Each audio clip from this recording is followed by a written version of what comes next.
I've gone from being a pastor in my local church Satan is there whispering doubts in our minds to becoming a successful adult model. A few years ago, we were broke.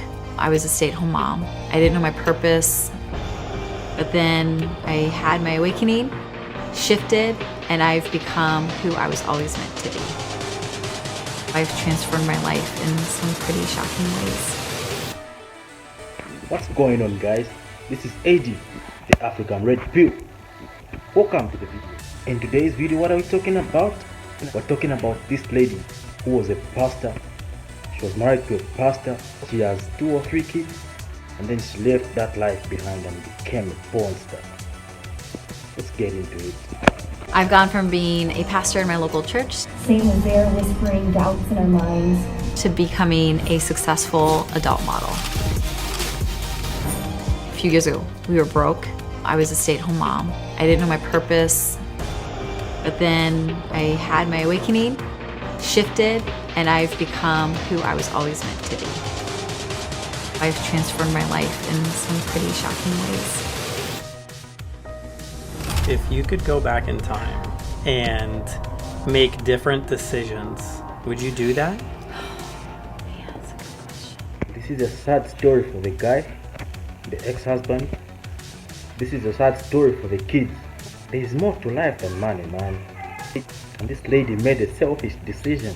Imagine how her decision affected her children. Selfishness at its highest order. Imagine the bullying the kids go through at school or just in their social life. Or imagine how affected the kids got, how their social life got affected after this thing went public. All because of one person. All their lives had to change. Selfish at its highest order, man. I feel sorry for the guy, I feel sorry for the kids. But karma is always a bitch.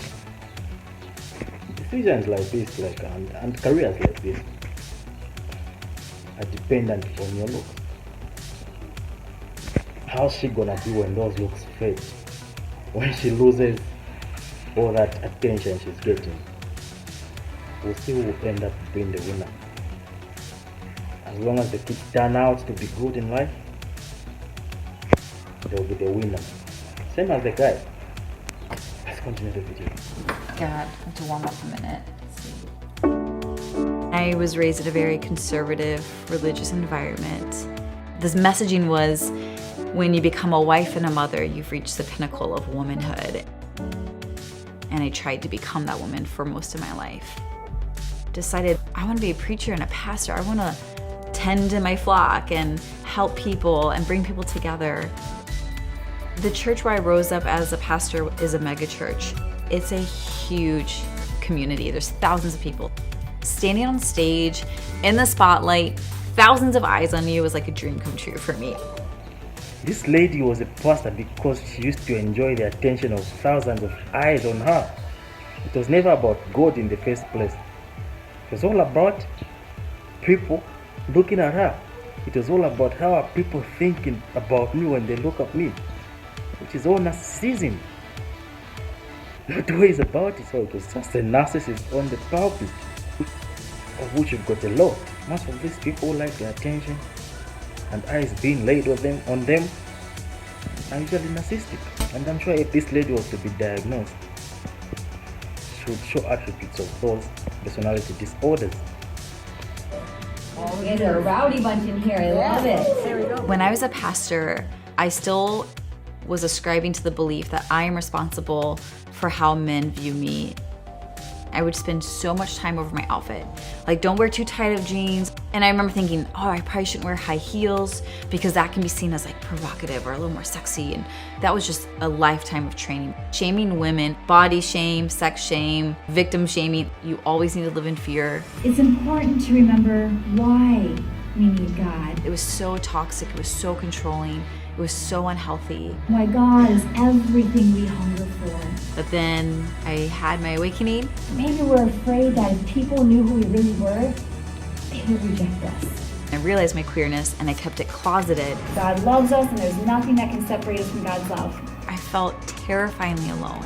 The longer we keep these fears and these doubts and these questions to ourselves, the more we have to pretend. Even though this church was the most open-minded and progressive church I'd ever been part of, sex or even sexuality was still one of those topics that was not talked about. There was this pressure to fit within the mold, and as a queer woman in a very straight, male-dominant church, I was afraid that I was too much and I would get in trouble.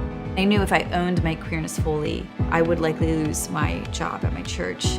And eventually got to the point where I couldn't hide it, and I decided to come out publicly. This is today's society, man. This is the society we're living in today.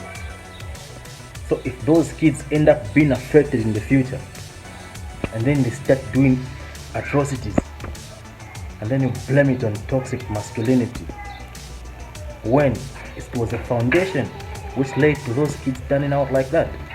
It's foundations like this. This generation of men is weak is because we've lost morals, and we've lost everything that people in the past used to use, all the tools people in the past used to use to bring up children. This started getting worse in the generation for the boomers. The boomers are the ones who started creating this generation of softies. We're in this generation because boomers took it easy on their kids. They were too liberal with their kids. And now it just keeps on getting worse. Being too liberal equates to such stupidity, selfishness, narcissism, all those things bedded into one. They build such types of people. So today's is a big day. And that's what he did. I am publicly coming out of the closet. I am queer. I'm attracted to people, period. Hey! Hello, come in. If I was still a pastor, what I do now would be unacceptable. I've transformed my life in some pretty shocking ways.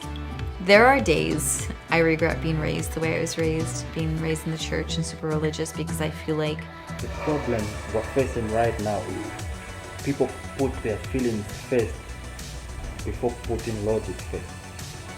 So it was all about how she felt in that period. How she felt led to her making that decision. The reason why I don't trust or believe in feelings, more especially when it comes to women, is a woman is only experiencing those feelings at the moment. How she's feeling today isn't how she's going to feel tomorrow. That's why I prefer logic over anything. When I'm dealing with somebody, I prefer judging them by their actions instead of their words. And those feelings transpired to such nonsensical. So how is she going to feel in 5 years from now, 5 to 10 years from now? Because she's not young. She's in her 30s, don't know if it's 40s, of which this career won't last long. She's going to be depressed. I'm sure she is right now. Or maybe she won't be. Good for her if she won't be depressed. But realistically speaking, she won't be a happy person in a few years from now. just because I feel like I was denied so many experiences. It was in 2018 that I finally scheduled my first boudoir shoot. It had been something I had wanted to do for years, and it felt so beautiful and tasteful and artistic and expressive. And the more I did it, the more I wanted of that.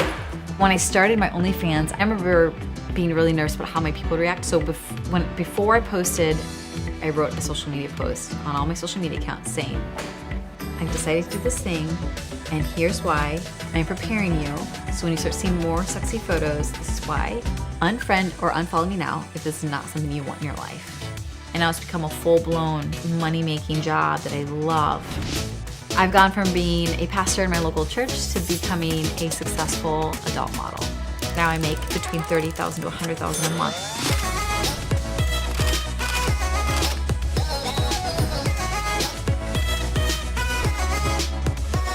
How'd the shoot go? It was so good. I loved it. That was the first time I worked with that photographer, and it was so good. I have a similar background and upbringing to to hers. I grew up in a really religious family. It was conservative. Cheers. Cheers. I know that there's this sensational story about Nikole as pastor turned stripper, but when you meet her and you start talking to her, you just see this amazing person that's underneath all of that. If you could go back in time and make different decisions, would you do that?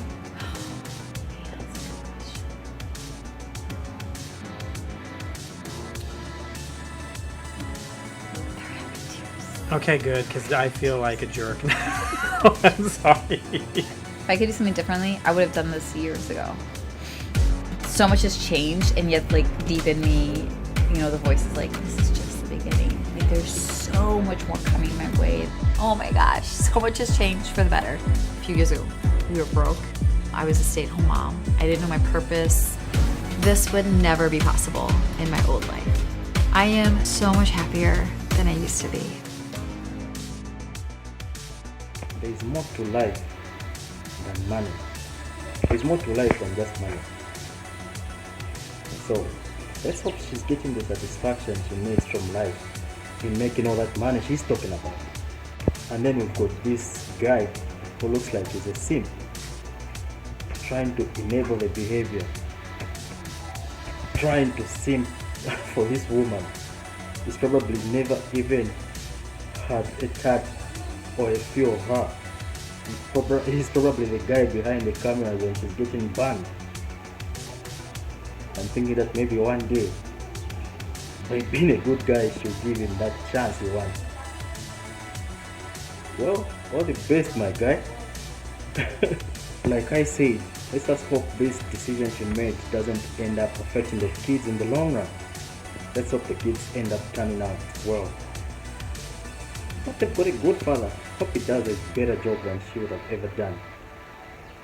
Yeah, this is where I'm gonna end my video. Thanks for watching. Comment, click like, and subscribe. See you in the next video. Peace.